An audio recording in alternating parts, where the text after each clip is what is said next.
Hello. Hello and welcome to today's Dav Chat. Thank you in advance if you have the time and the inclination to tune in. Hope you're well. Hope your friends, loved ones, communities are doing well amid these reasonably turbulent times. Today I'm going to highlight a little bit about some signs of unity that don't often get talked about in the United States. People talk a great deal about how things are just so divided, it's so terrible.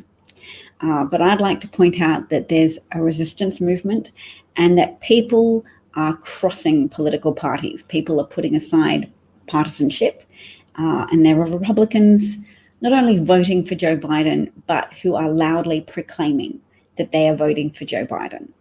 They're rejecting Trump and his enablers in the Republican Party, which is a beautiful sight to see and may affirm for the United States in the upcoming election results that there is less division than people think. I mean, true. Those who support Trump are highly polarized people who are statistically above average likelihood to join a militia, to identify their own interests with that of Trump's, and to believe that they have to be prepared to fight to stop the UN from putting them in concentration camps, because to them the Constitution is under threat. And to everybody else, yes, we have a degree of unity on that topic. The Constitution does appear to be under threat. We just differ who is threatening the Constitution. We would argue that President Trump, who refuses to acknowledge that a transfer of power could occur peacefully if he were to lose. He continues to insist he couldn't possibly lose, only he will determine whether or not the election is fair, and essentially defines an unfair election as him losing. Hi, Molly, nice to see you. So one thing I'd like us to listen to just for a few minutes is a group of people who formed something called the Real Facebook Oversight Board, which is great because Facebook has an oversight board, self-appointed, tends to be worse than useless because Facebook isn't too responsive to the need of the public to be kept safe from domestic terror threats. Facebook keeps facilitating domestic terror threats, and you can see that from the fact that the people who were arrested for conspiring to kidnap and murder Gretchen Whitmer, the Michigan governor, they organized through Facebook. They were communicating through and finding each other through Facebook pages. So, Troll Patrol reporting for duty. Thank you, Alan. And also in relation to NBC, I'm feeling quite liberated to not watch television.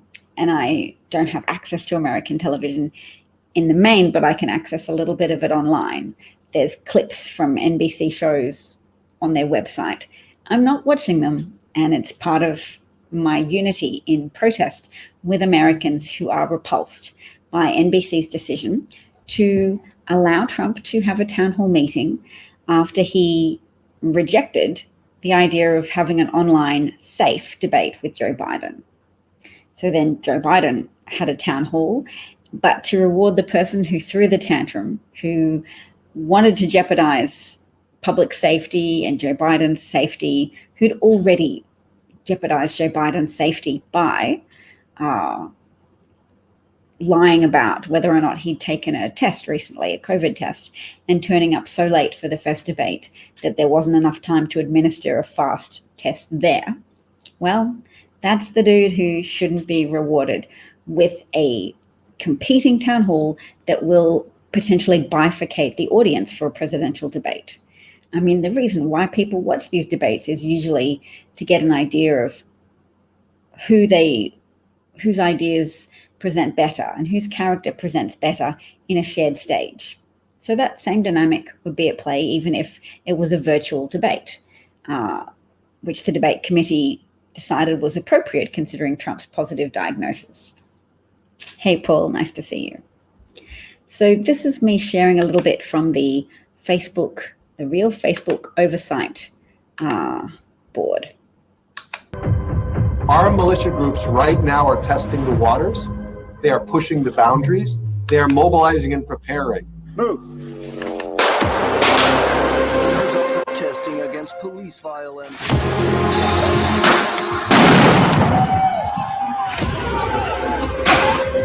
He was trying to get away from them, I guess, it looks like, and he fell, and then they very violently attacked him.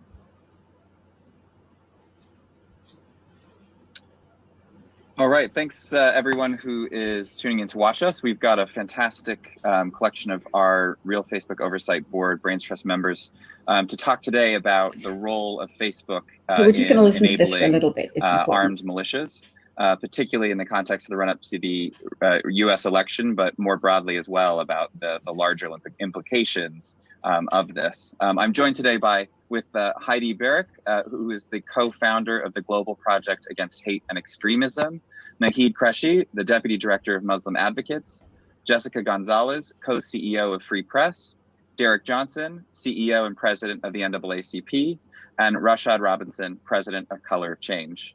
I want to start with Heidi. Heidi, thank you so much for being with us. I'm wondering if you can just sort of talk us through what's going on, and I'll be showing some examples as well while you speak, just to get a sense of the context of all of this. Absolutely. I want to thank the Real Facebook Oversight Board for having me here and for talking about what is really a critical issue. The threat of militias today and how Facebook has facilitated the growth of this movement, and how the platform itself has been a critical tool in domestic terrorism plots that are coming out of this heavily armed, conspiracy-minded, anti-government world. So just to clarify, there are about 600 militia groups today. These organizations believe the federal government is evil. They think that their gun rights are about to be taken away at any moment, and that the federal government is involved in activities to shred the Constitution. Those are their motivating beliefs. They think the deep state is real. They think there's a swamp. And many people in this movement engage in paramilitary training because they believe a civil war is coming, especially around the time of the election, or that they're going to need to use violence to protect their rights. And they sometimes believe some really crazy things like the UN or FEMA is going to round them up and put them in concentration camps. In the last 4 years, militias have increasingly viewed themselves as needing to arm up and prep to protect President Trump. They become sort of self-identifying with the president. And they're going to be poll watching. Some of the main groups have already said so, that they be armed. Though these groups aren't overtly white supremacists. Can we just talk about the? Can you just talk a bit about that coded language, the idea of a poll watcher, just to give a little context? Yeah. So, the president has made this call for his supporters to show up at the polls. And what these folks are going to do is they plan to stand some distance from the polls, heavily armed, probably wearing paramilitary garb. And their intent is to, quote unquote, protect voters from being intimidated. Of course, the truth is that they're going to be intimidating to voters when they show up at places like this.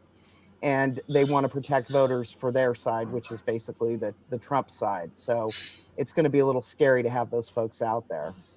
So these militia groups have been involved in dozens of domestic terrorist attacks and plots.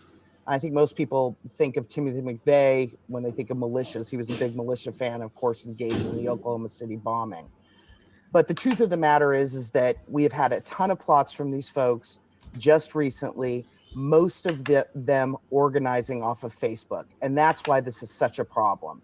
For a decade, civil rights activists, myself included, have been warning Facebook that the platform is being used to radicalize people into extremism, that it's pushing dangerous anti-government conspiracies, and that this is going to lead to violence. And really, not until last month did Facebook take any actions. So let me just take you through some of the plots that have been organized right off of Facebook in recent months. Okay, so are you finding that fascinating? Because I certainly am. There was a headline there in relation to Facebook, a story on by BuzzFeed saying Facebook said it deleted an events page linked to the Kenosha shooting. It didn't. Here's what really happened. So that sounds like an article that I'll be looking up in the future. But I don't limit my recriminations to shaking a fist at Facebook. Of course, I also blame Rupert Murdoch, who owns Fox News, which has been a very powerful tool for disseminating disinformation to the American public, particularly in relation to COVID-19. But prior to that, it's functioned as a Trumpaganda channel for a long time, and a Republican channel, to heighten people's sense that they are at risk, to heighten particularly disaffected white people's sense that they are being mistreated, that they are being overlooked, that the rights of Black Americans are viewed to be more important than their rights. So if you agree with a statement, white people are more likely to be discriminated against than Black people, you're pretty likely to be a Trump voter, because that's a core belief that is highly predictive of Trump support. So I'm trying to keep myself to a shorter time frame today. Let's do a quick news revision. I'll try my best to be fast. We've seen that Hunter Biden was maligned with emails that were likely forged emails. The metadata on the emails that were published by the New York Post indicates that the emails were organized or created in 2019 sometime, so before even the timeline of when Hunter Biden allegedly dropped 3 MacBooks off at a computer repair shop of a rabid Trump supporter and then forgot to retrieve any of those notebooks. And then the computer repair owner handed a copy of the notebooks over laptops over to Rudy Giuliani, and then also was either contacted by the FBI or chose to contact the FBI, blah, blah, changing story, BS, that reputable news agencies are disavowing now as a story, except for Maggie Haberman, who was rightly broadly shamed on the internet for having credulously posted about it. And when I say credulously, that makes her sound innocent. That lady is not innocent. Her mum works for a public relations firm that reps, would you believe, the Kushner family. And Maggie Haberman has been able to rise to prominence as a reporter through her closeness to Donald Trump for decades. So when he rails against her and says he hates Maggie Haberman, there's actually pictures of them in a fairly close embrace, hug, big thumbs up from Trump. And Maggie he owes her big time. Before she worked for the New York Times, she worked for other news organizations, and she always repeated his claim to be a successful billionaire without question. And even now, she just feeds people's anxiety loops and their doom strolling with tabloid-style revelations about what's happening, what's Trump's mood inside the White House. Information that is not relevant to man nor beast, but just is clickbait for people with anxiety about having an autocratic administration intent on corrupting American institutions and overthrowing a democratic system of government. So yes, of course people have anxiety. Damn it, of course you get some unscrupulous people like Maggie Haberman determined to exploit that interest and that concern, but she does it while also surreptitiously fluffing her mother's PR clients, namely the Kushner family. So she also writes stories about how Jared and Ivanka are looked at to restore calmness or softness to the White House. And they're just so lovely, and they've gone here and done this thing, and she doesn't report on the corruption of Jared and Ivanka. Hello, Michelle. Why do your moderators mute me? I don't know. I don't know.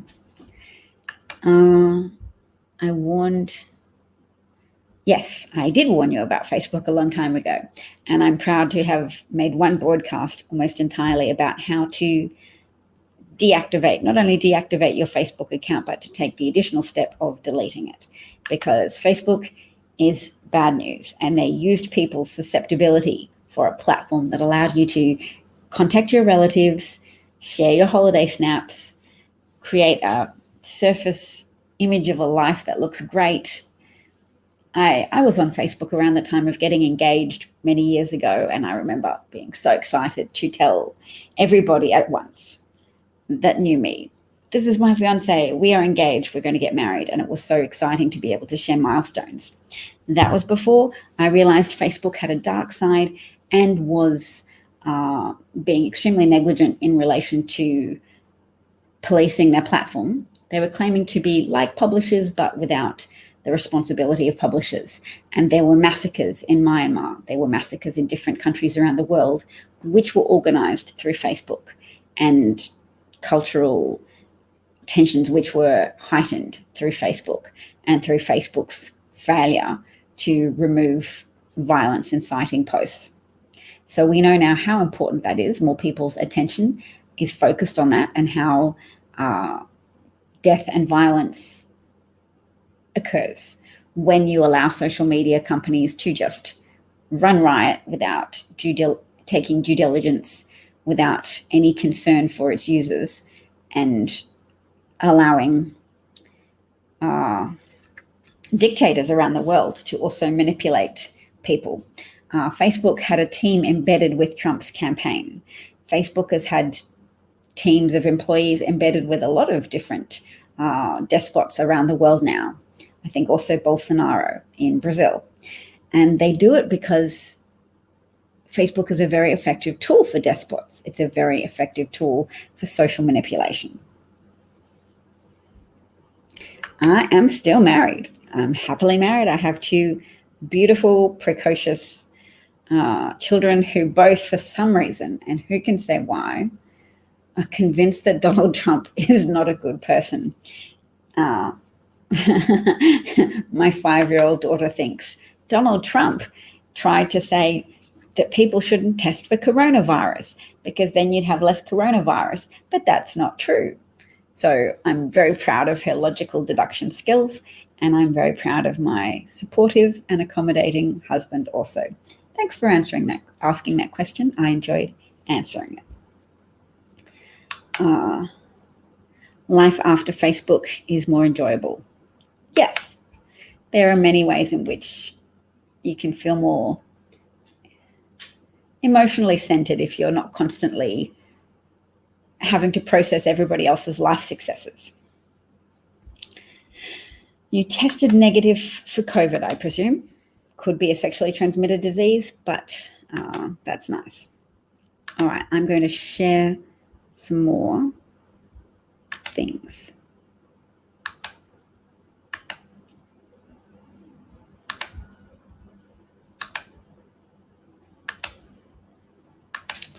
I was reading a bit of an article today by James Carville, who's a political consultant who I think was involved with Bill Clinton's electoral success.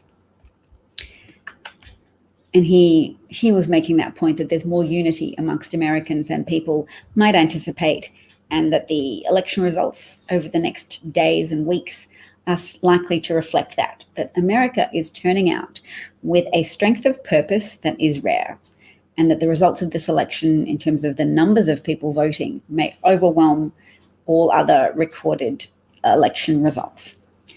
And it's interesting. Apparently, young people are very hard to motivate to turn out to vote. They might feel strongly about issues, but the level of coordination and organization needed to get to the polls might not be there, and they might not feel very connected to the voting process. But Ruth Bader Ginsburg's death has been a galvanizing incident for young women, apparently, between the ages of 18 to 30. And they are more likely to feel protective of their rights and more likely to make that effort to seek a pathway to vote and to exercise it, which is critical. So previously, the highest level of youth turnout apparently occurred in the election between Michael Dukakis and... Who did Michael Dukakis run against? Is that George H.W. Bush? Let's find out. He's the former governor of Massachusetts versus... he was versus H.W. Bush, yes. and George H.W. Bush defeated him and he was incumbent. All right.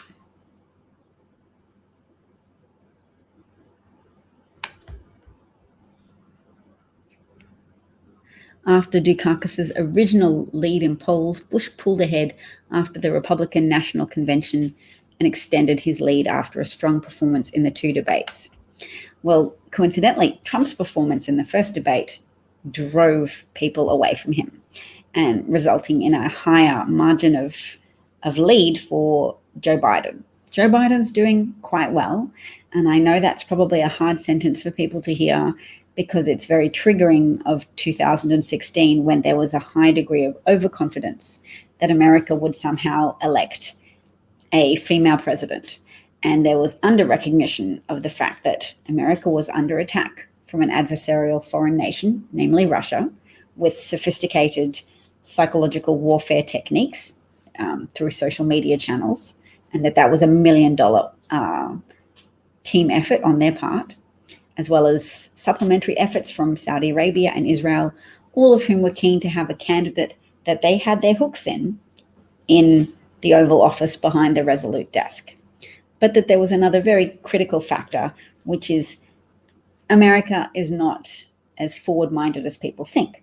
You might be forward-minded culturally in a general sense, but that America is controlled by a regressive political system that overrides the outcome of popular votes, namely the Electoral College system, which is a throwback to a concession made by the founding fathers to wealthy white slave owners who owned lots of land in states that were therefore not heavily populated, but were had lots of land occupied by farms that were highly profitable because the owners of the farms didn't have to pay for labor to pick the cotton or harvest the crops. They owned their labor force, and they sold and traded their labor force, and they immorally abused the people who they treated as their possessions and their commodities. So the concession made to white wealthy landowners who owned slaves during the time of the founding of the Constitution was that those people in those states could count slaves towards a population tally. Not a 1-to-1 count, but a 3 out of every 5 slaves, enslaved people, could be counted towards a population tally that was then used to calculate political power for each state, was used to calculate the number of representatives derived from each state and the number of electoral college voters apportioned to each state. And that's called disproportionment, when you give low population or low voting population, but wealthy people a thumb on the scale. So those states are no longer as wealthy because slavery had a very high profitability margin, and after America was founded, there was a civil war and the abolishment of slavery. But you still have a nostalgia for slavery, and you still have this vestigial racism inherent in America's election system, which is this electoral college system, which puts a thumb on the scale for the votes of people from rural states who are connected in a hereditary sense to people who own slaves, to people whose lives were made easier and more luxurious because they own slaves. And therefore they are more likely to defend and feel a nostalgia for slavery, and also the driving assumptions of slavery, that some people, some demographic types of people are less than others. So it's okay to own slaves because you have to keep telling yourself that Black people are not worthy of civil rights, of being treated as a human, of being afforded respect and recognition. Americans who still brandish Confederate flags are typically concentrated in southern states and rural states. And consequently, when the results of the electoral college system overturn the popular vote, you have that regressive, racist, sexist, anti-modernity asserting itself and dominating the rest of America. So it seems like it's a good time for the rest of America to stand up and dominate back and use their numerical advantage to stop having to have minoritarian rule imposed on them, because minoritarian values are not as functional as you might think. I think to a degree it was tolerated, the Electoral College. Oh, well, rural people, I mean, we don't want them to feel swamped by big estates. That's the argument they keep making, presumably in good faith, so we'll just allow it because out of respect for the founding fathers and the original Constitution. And yes, the Electoral College is enshrined in the Constitution, but it's the most glaring, it's the most jarring inclusion in the Constitution. And I'm Australian. I'm not going to set myself up as an expert on the Constitution. I just learned something from Amy Coney Barrett's hearing today, the 5 elements that are protected by the First Amendment: speech, press, freedom of religion, freedom of assembly, and freedom of redress. Amy Coney Barrett forgot one of those. Coincidentally, not coincidentally, the one she is the least connected to and least likely to recall in a hearing was the right to redress, to protest and say, these things are not fair and we're going to assemble and be loud and vocal about injustice. Amy Coney Barrett's not big on protecting people's rights in that regard. She also agreed that, yes, cigarettes cause cancer, that COVID-19 is infectious. She kept saying to Kamala Harris, I don't know where you're going with this line of questioning. Lady, it's not up to you to know. It's up to you to answer the questions, not to predict where it's going. But yes, the next point was, do you agree that climate change is real and is a problem for not only Americans, but for people around the world? And Amy Coney Barrett's like, oh, you can't get me with that one. That's a contentious matter and can have to do with policy. So no, I'm not going to agree that that exists. And Kamala Harris is like, well, thank you for making it clear where your opinions lie on the matter. You think climate change is debatable.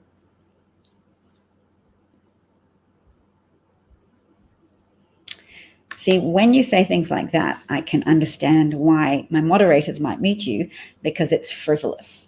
And I know I'm affable and friendly, but frivolity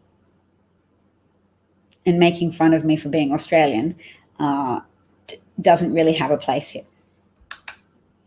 Yes, the town halls are tonight. You haven't missed them. Yes. CNN question sunk Dukakis because he was asked, what if your wife was raped? Is Kitty Dukakis Michael Dukakis's wife? And he went into an esoteric answer about the merits of the death penalty versus the disadvantages of the death penalty, instead of evincing a human reaction of like, yes, if my wife was raped, I would want to kill, which might have gone over better with the electorate, instead of having been seen as too unrelatable. So I guess that circumstance probably lets politicians know they sometimes might need to give an answer at 2 levels. What might be their human instinctual response to something, and then also their more considered, thoughtful response of, well, actually, yes, I would want justice for my wife, but I understand that there are fallibilities baked into our justice system, particularly a predilection for unjustly convicting Black Americans. And the death penalty is a state organized killing that can't be undone. So if you find out afterwards there was some inappropriate, some fallibilities in the prosecution or investigation of a crime, I'm trying to think of a negative word here, some corrupt problem with that process, you can't undo the consequences if you've already executed somebody unjustly. And lots of people have been cleared after being on death row, highlighting the fallibilities of the judicial system. So that's a very strong motivator to hold off from the death penalty. As much as people want to pretend that it exercises a deterrent effect, it doesn't in general. People want to imagine it does. It sounds intuitive to say, yes, if the state will kill you, if they find out what you did, then you won't do it. But a lot of people still feel very compelled to do the wrong thing and to murder others. And in fact, some people are even behave badly as if to incite death by cop. Like they're suicidal, but they can't bring themselves to commit suicide. So instead, they shoot off their weapon, they kill people, and then are like, hello, officers, are you going to shoot me now? Why is the electoral college system called a college? Probably because college means, let's check, what does college mean? College definition.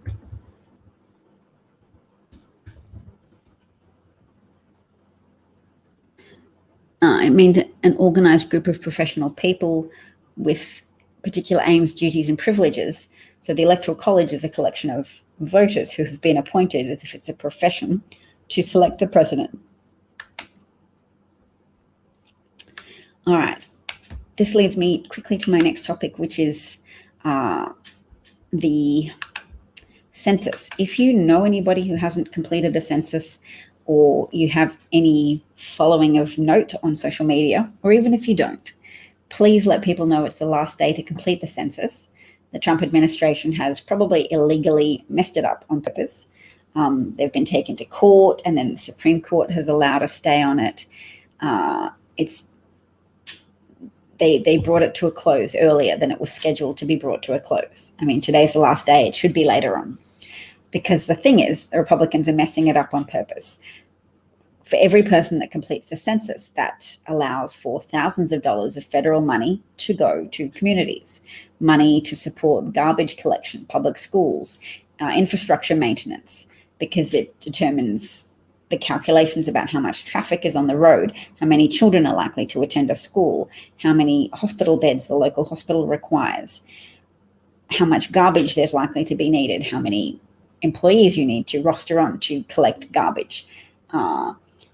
Without that, Trump will be messing up a lot of communities where there has likely been more hesitancy to fill out the census, i.e. communities where there are lots of migrants who just might have felt, oh, under this administration, maybe I don't want to complete a form about what my ethnic background is. So this is a Republican way to really entrench the purposeful government neglect of communities that have high levels of migrants.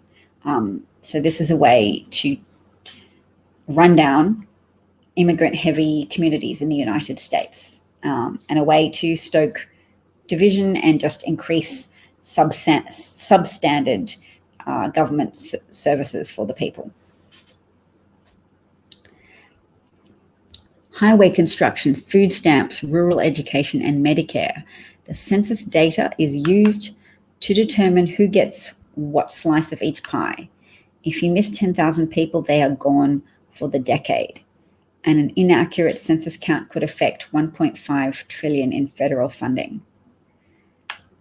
So how is that going to be redressed? That's going to be a hard thing to fix when Joe Biden comes to power. Someone else makes the point that, yes, this is how the media works, how the discourse works. Democrats have a public discussion about maybe someday considering expanding the court, and get savaged by Republicans and thus the press for norm violation. Republicans just go ahead and sabotage the census for political gain to virtually no debate. So very little reporting in the media about that. Another point about Giuliani's participation in the fabricated Hunter Biden scandal. Giuliani was interviewed, said, could it be hacked? I don't know. I don't think so. If it was hacked, if it was hacked, it's for real. If it was hacked, I didn't hack it. I have every right to use it. And someone pointed out that's big if I did it energy there. And of course, If I Did It is the name of the biography or the autobiography that O.J. Simpson wrote about the murder of his former wife, Nicole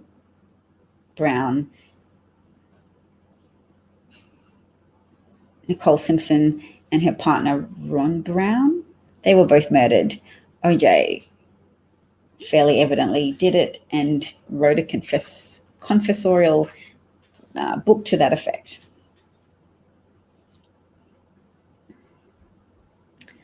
All right. Guess what else is news? The defunct Trump Plaza in Atlantic City is currently wrapped in black netting to to keep people nearby from getting hurt by random pieces of its eroding facade. It will be imploded altogether in January. So that's nice. They're protecting people from an imploding Trump casino building.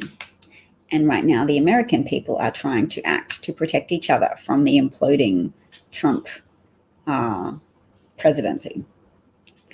Trump is trying to plant more seeds of claiming that tens of thousands of ballots are fraudulent. That is a dude who wants to take it to the Supreme Court and have 6 conservative Supreme Court justices make a ruling on it. And we've learned over the past few years how much bad faith conservatives often operate in, that they claim to be originalists and just try and use the text of the Constitution to oppose American social progress and to unravel protections for American workers or protections for American women or American people with varying sexual orientation. Oh, we're originalists. We're just going back and asking what the founders would have wanted. Well, one of the most consequential originalist decisions was made by Justice Scalia, whose majority opinion was that the Second Amendment meant you should have all the guns you like, with a few reservations, said Scalia. And the dissenting argument said, well, actually, we've looked at a few sources, and no, they were talking about a well-regulated militia having the right to acquire their own weaponry because the state couldn't afford to pay for a standing army. And that was then.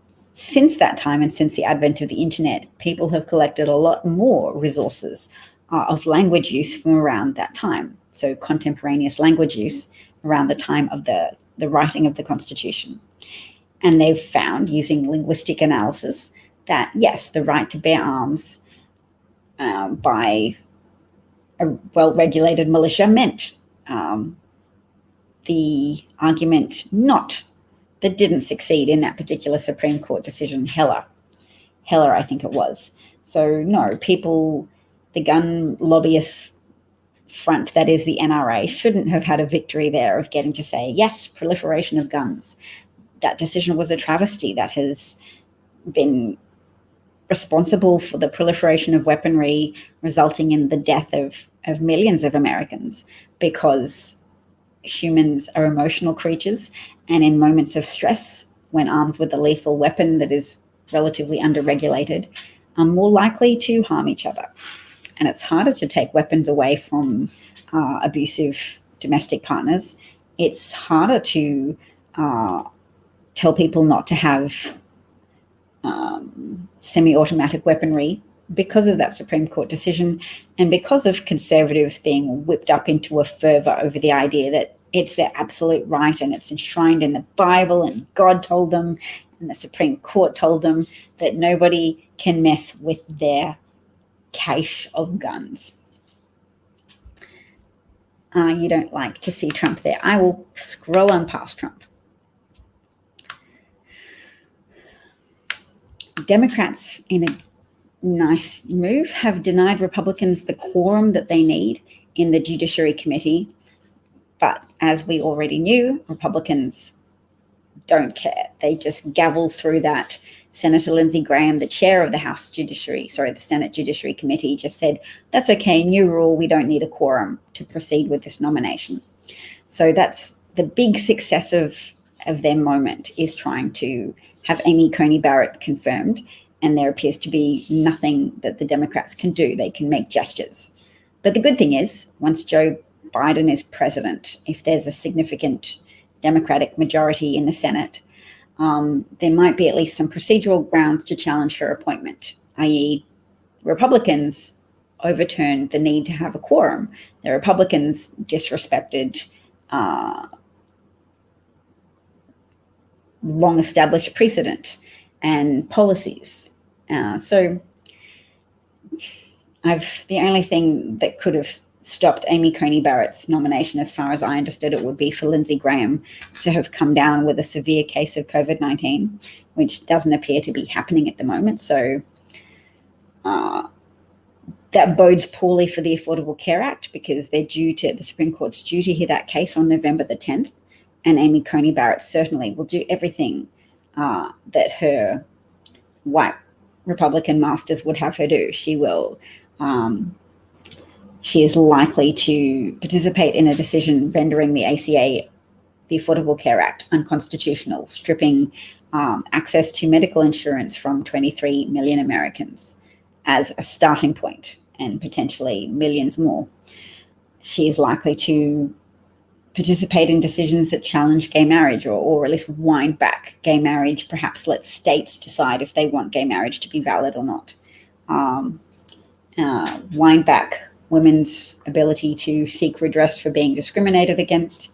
There's lots of things she could do, but a Biden presidency would at least limit that going forwards through various avenues, such as adding to the court, or if the Democrats got a huge majority in the Senate, potentially impeaching and removing Amy Coney Barrett from office, because it speaks so poorly to her character that she would accept a nomination from an impeached president who is cramming through a nominee whilst the electorate votes around the process.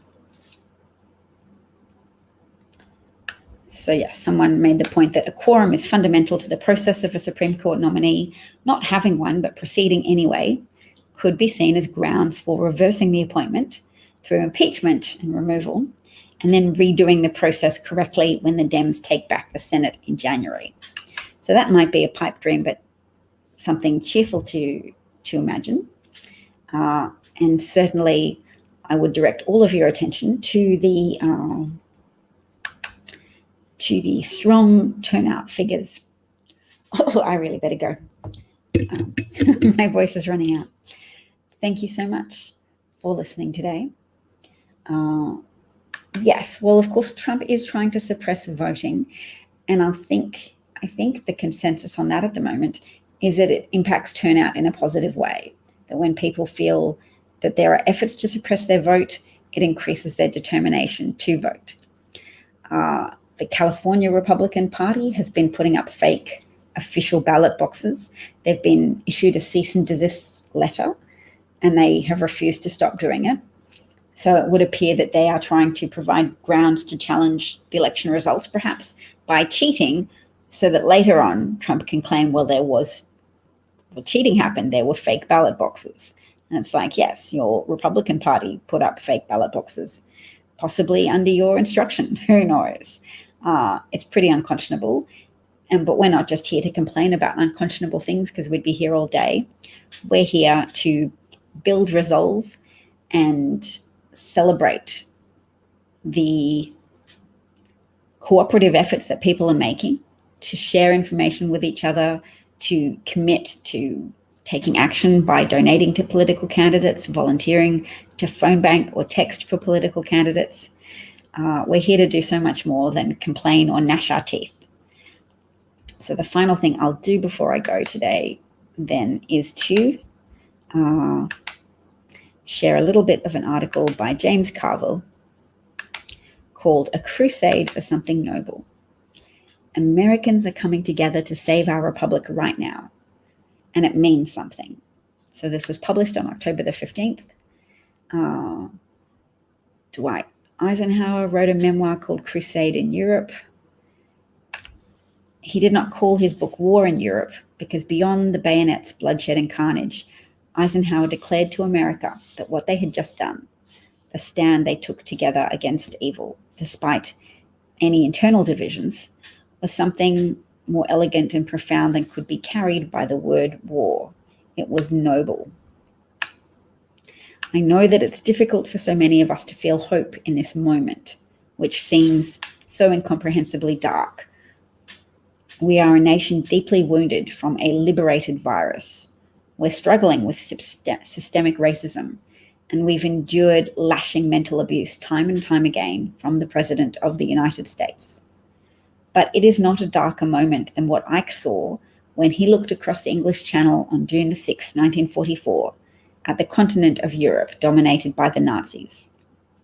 So I see a light ahead, just days away, a unified and electrified coalition of Americans coming together like our country did in World War II, standing united to send a message that will be heard around the world to all those who look with expectant hope to the America that led the crusade more than half a century ago.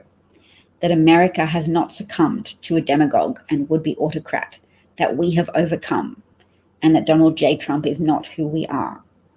In just a short time, America will go from its darkest hour to its finest hour. Very seldom in American history have there been periods where people can nobly wage a crusade to create real and lasting change. But when these crusades do occur, when these moments arrive, what we do to vanquish the threat to freedom builds something everlasting into the framework of our society. The American Revolution, the Civil War, World War II, Seneca Falls, Stonewall, and Selma were all historical flashpoints where Americans displayed their patriotism against oppressive forces in a resounding way. These movements overthrew an empire, ended slavery, staved off totalitarianism, and paved the way for the establishment of fundamental civil rights and liberties for women, LGBTQ+, and Black Americans. We find ourselves again at such a turning point. Trump's authoritarian presence from behind the Resolute desk is among the gravest threats America has ever faced from within. And Americans have risen to meet this threat. This resistance has created its own seismic shift. Look at the rallying cries for racial justice coming from Americans of all colors who have joined in arms to speak out. Look at the willingness of voters to wait for hours in lines in Georgia to exercise their democratic right to the franchise. Look at the coalition that has been formed from Republicans to Democrats to activists who are determined to stand up to this threat. We are constantly told that America is too divided, too hopelessly stricken by tribalism to come together anymore. Well, I'm here to proclaim that this received wisdom is just plain wrong. If you were to run a cable wire through the heart of America right now, you would see an image of an exceedingly diverse coalition of people who challenged that assumption at its core. You'd see suburban women from a once Republican stronghold in Maricopa County, Arizona, standing alongside a retired grandfather in Florida, a college student in Brooklyn, a Latina mom in Raleigh, a Black computer programmer in Houston, and yes, standing alongside even a former Trump voter in Wisconsin who has now changed his mind. This coalition is exactly why an incumbent president is on the precipice of a catastrophic defeat. Because this is more than a campaign. This is a crusade for America. So I read most of that entire article to you. And yes, female voters have the ability to unseat this totalitarian. If you saw Trump at a rally yesterday, he was saying, "Suburban women, why don't you like me? Just please like me. I saved the suburbs for you." That argument is backfiring with suburban women. They don't like to be told that Trump has saved their suburbs from what he intimates is low-income Black Americans with his dog whistle remarks. Women aren't liking that. And there was a quote from a woman that I'll share with you. It was a Politico article.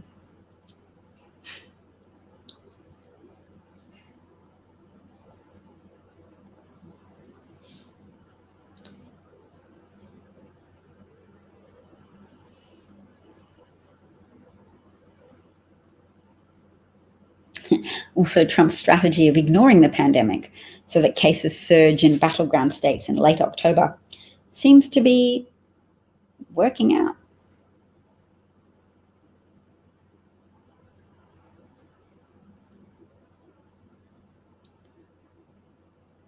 Honestly, this is a quote from Jessica Moshikoff, a 38-year-old ballet studio owner in the wealthy, ultra-conservative township of Brighton.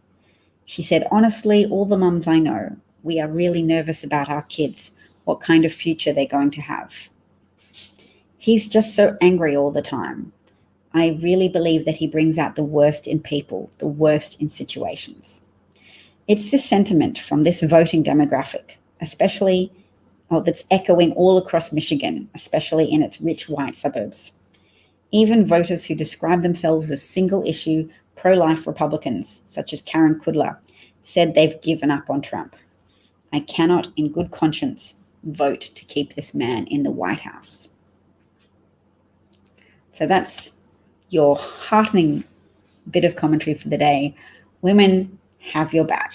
Women want a good future for their children. They're not thrilling to an angry man in the White House making trouble wherever he goes, contradicting himself, disparaging the virus, then contracting it himself, then promising his $1.5 million personal cocktail of drugs to everybody else in an implausible fashion, not looking pale in a hospital 1 minute and then saying, well, I've learned that you shouldn't let the virus dominate your life, but I've learned a lot about it now. I mean, you've only had this virus for 10 months, wreaking absolute havoc on your economy and on your public health.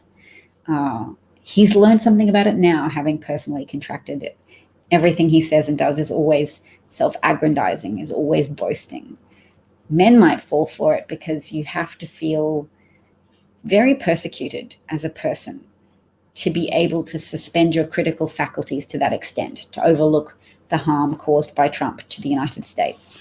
So men who feel very persecuted by feminism,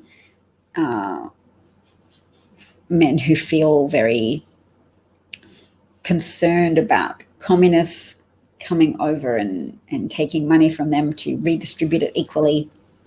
I've realized there's an important phrase. Instead of saying, yes, the distribution of wealth is bad, people don't care about that because they don't want a communist leader who says, I will distribute the wealth equally for you. You can talk about distribution of opportunity. And that's a phrase people can think about in a way that's less repellent. So we'll talk about that more. Thank you. Thank you, Sheldon. My voice is amplified throughout this unsettled world. It's not exactly amplified throughout the unsettled world, but for everybody who does think my voice adds something of value, feel free to share. Feel free to badger me to write some of my thoughts down, because I'm a mother of 2 children. I get easily distracted in a temperamental sense as well as in a practical sense. Nagging's appreciated. General consensus is that DavCat43 fans want to see a stand-up comedy show. Oh, love it. Love the suggestion, Mr. Ed, because I do think comedy has such a strong role to play in convincing people of things.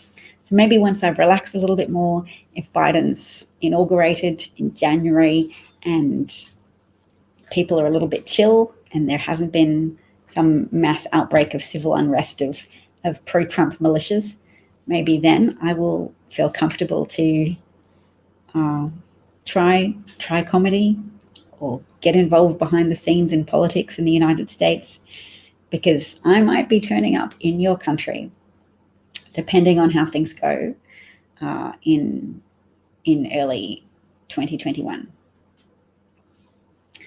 I'm not coaching communist socialism. I'm very antithetical to communism, and I talk about that a lot. In fact, as a young person, my family visited Poland when it was under communist rule, and I was operated on for appendicitis. The communists were very weird about it. You couldn't have visitors except for once a week. I was allowed to stand on a chair and talk to my parents through a glass window within a door.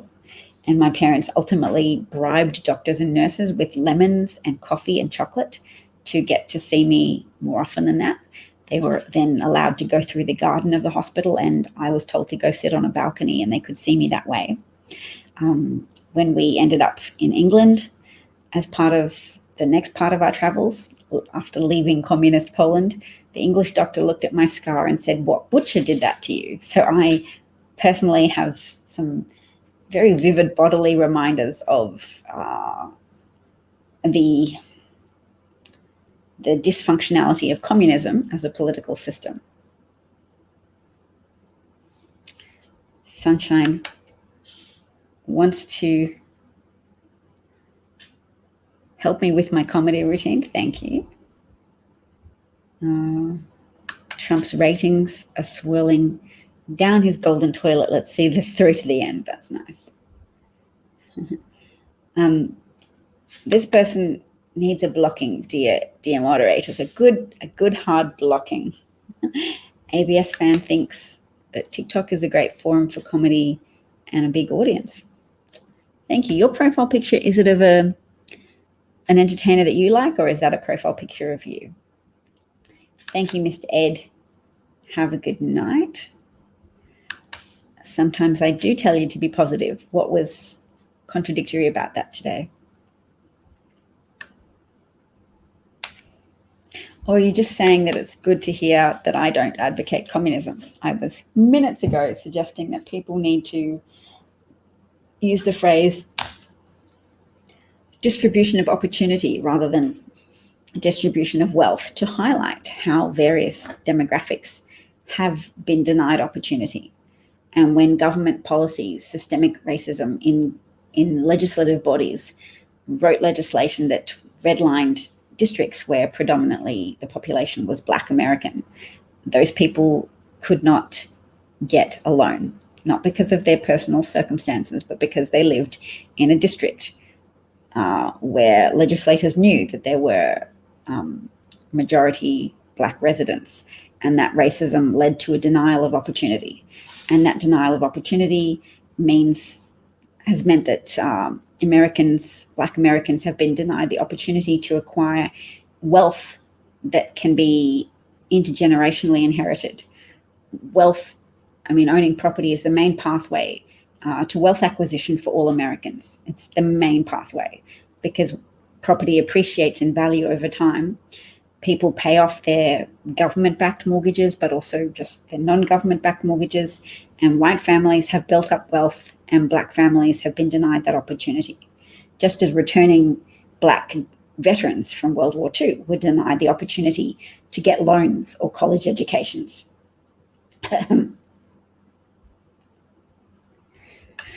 Yes, I did see the article. I didn't think it was in The Guardian. I thought it was a New York Times article, but there was another one in The Guardian as well that said people from the Hoover Institute got to meet with Trump officials, Larry Kudlow and others, who indicated that their public pronouncements about how COVID is contained, 100% contained, were not the full picture, and that there was a probability that this was all going to go to shit. And the investors went away and amplified that message and said, we're getting hints from the government here that this pandemic could potentially be a really big problem for the economy. And people were already suspicious, and having their suspicions confirmed like that made a lot of hedge fund consultants, a lot of investment brokers tell their clients, sell your shares now. Now is probably a good time to sell and get out of the market. People did, and the stock market crashed.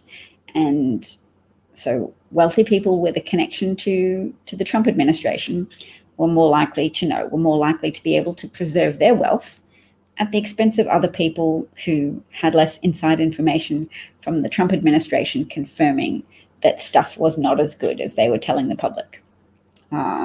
So it's yes, the Hoover Institute has Murdoch on their board and other people, but yes. So the Trump administration was failing to protect Americans, failing to take action on the pandemic, even as they were taking action to warn wealthy people to protect their money. So the money was protected and the American people were effectively thrown to the wolves at a critical point in time where it would have been possible to do much more to contain the virus, to have hospitals with adequate levels of protective equipment so that they didn't accidentally spread the disease, because they would have had adequate numbers of N95 masks and gowns and gloves. But they didn't have adequate numbers of gowns and gloves, and they don't still in many instances, because the Trump administration refused to evoke the Defense Production Act of 1950 and compel domestic companies to manufacture protective equipment items to the levels at which they were required.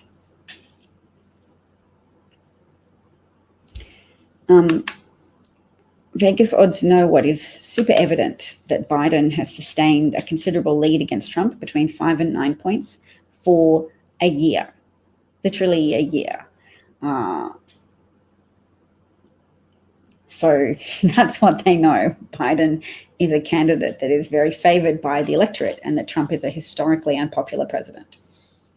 Sheldon, I haven't made you a moderator. You would love to be a moderator. I can do that now. And I'd better say goodbye. But Mario, if you want to know where I get this information from, I read broadly. So I read New York Times articles, I read Washington Post articles, but I don't live in a bubble. I broadly read Politico, The Bulwark. I follow journalists who are engaging with source material. And I didn't mute you.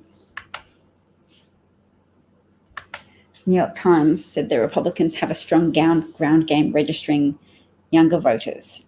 Yeah, Trump's pretty unpopular with young voters, though, so I'd be concerned about that, but not overwhelmingly concerned.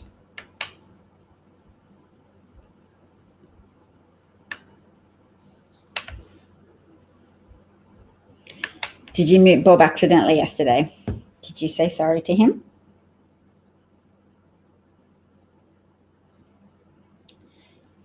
I mean, to all the people, because even a proportion of Republicans are concerned about COVID, and Trump is running on a campaign of let's pretend COVID is not a problem. Let's have rallies which feed his ego and try and create the impression of legitimacy. Like, look how popular we are.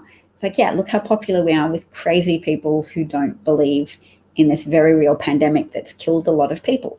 Enough people now in the United States for everybody to know someone who has died.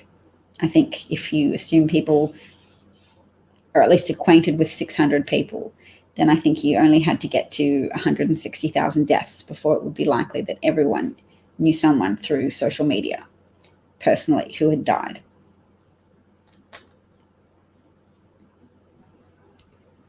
It was not a mistake. Hang on, who's Bob? It was, you didn't mute Bob by mistake? Why did you mute Bob then? Oh, you're talking about this person. Is this person a Bob? You're not talking about Holly, are you? Because he says his account's Holly, but his name is Bob. My moderators. All right. Sheldon's account is educated.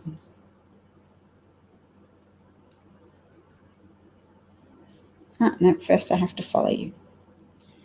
All right, this is a task afterwards. Sunshine is Bob. All right. Well, you have to watch it, Sunshine Bob, because my moderators are highly vigilant to mute people who are overly frivolous or hostile. All right.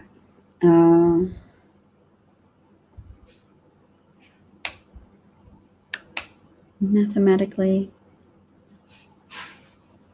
Kamala could serve as president for 3 years plus 2 elections. She would be a great president.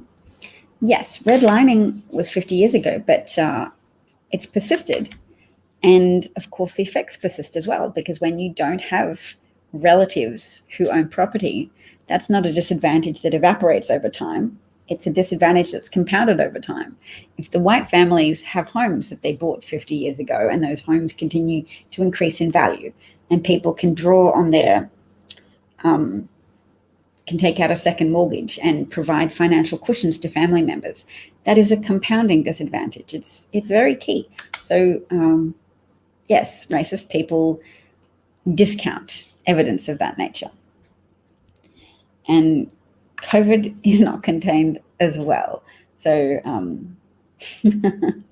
COVID, there are spikes of COVID primarily in red states now, where there is low compliance rates with mask wearing and social distancing measures and just everything, because they look to Trump for leadership and he tells them not to worry.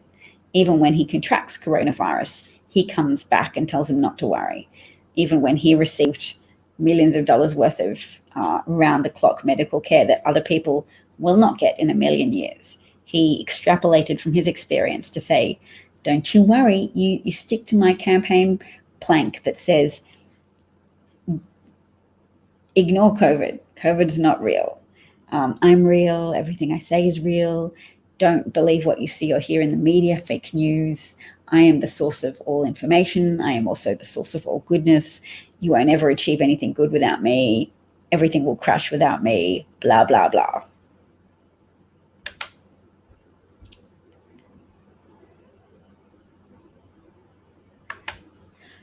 I am realty broker and mortgage broker. You're also missing English elements of grammar like articles. I am a realty broker and mortgage broker. So, yes, Florida's positivity rate is now 12%. You're a conservative moderator.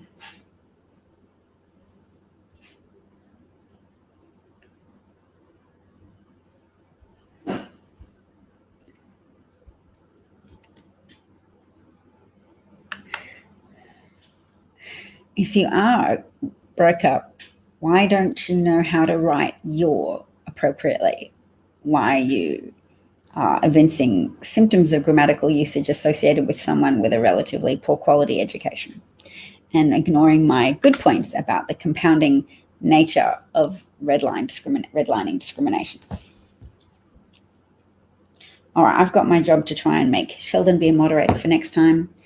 And see you later, everybody. Take care. Sunshine, I'll consider your offer for original jokes, but I don't think that if I did pursue comedy that I would be asking other people to generate jokes for me. I think I have the mental capacity to generate jokes. Thank you, Molly. Lovely to see you today. Thank you, Sheldon. Thank you, Alan, so much. Lovely to interact with you as always. Thank you, Craig. Yes, subtle redlining still persists because companies still have maps and they still have practices of not lending to Black Americans. Large institutions definitely lend to Black Americans at far lower rates, which is one of the reasons why the protective loans, the personal protective loans, were not issued as much to Black businesses, and Black businesses were much more likely to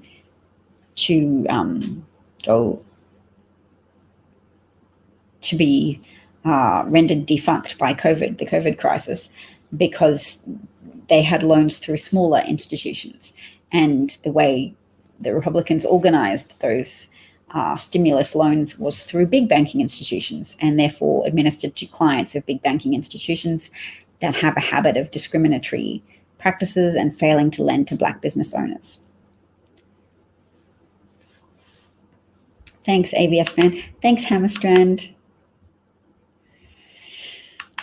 I'm ready to block or mute that disinformation troll. Racism doesn't exist. I insist upon it. I am super well informed. Doesn't happen. Never happened. It happens. It's present in education. It's present in banking, lending practices. It's very demonstrably present across the board in a variety of institutional habitats. Thank you. Au revoir from not Istanbul. See everyone. Have a great day. No, it's not real media. But nice that the trolls have a little unity of message. And Mario is, yeah, I think he's a troll. He's a troll, and good for him. He can go off and lead his little troll existence. But Alan, everybody I authorize. Actually, yeah, even if you block him now, he might come back. So that's all right. I'll work on it. Sheldon, I'll work on appointing you as a moderator. Educated one. Cheers, everyone. Take care. Have a great day.